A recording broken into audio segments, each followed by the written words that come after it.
ஒரு அம்மாவுக்கு 2 குழந்தை பிறக்குது. ஒரு குழந்தை இறந்து போயிருக்கு, ஒரு குழந்தை உயிரோட இருக்கு.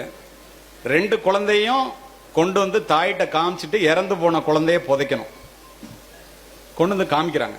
ஒரு குழந்தை கை கால் ஆட்டிட்டு இருக்கு தொட்டியில, பக்கத்திலேயே ஒரு குழந்தை இறந்து போய் படுத்திருக்கு. சமீபத்தில் நடந்த சம்பவம். 4 டாக்டர் நிக்கிறாங்க, 8 நர்ஸ் நிக்கிறாங்க. என்னுடைய வீட்டிலே 4 மருத்துவர்கள். தாய் மயக்கம் தெளிஞ்சு குழந்தை பிறந்து பிரசவ வலியிலேருந்து அப்பதான் எந்திரிக்கிறாங்க. அந்த குழந்தை 2ஐயும் உத்து பாக்குறாங்க.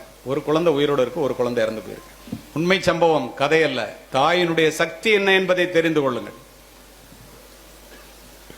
டாக்டரை பாக்குறாங்க, ஒரு குழந்தை இறந்து போச்சுன்னு சொல்றாரு. பீடியாட்ரிஷியன் முயற்சி பண்ணி பார்த்து அழல குழந்தை, அதனால இறந்து போச்சுன்னு முடிவு பண்ணிட்டாங்க. அந்த தாய் சொல்லுகிறாள், என்னுடைய வயிற்றிலே 2 குழந்தைகள் உயிரோடு இருப்பதை நான் உணர்ந்தேன். நீங்கள் மிகப்பெரிய மருத்துவர்,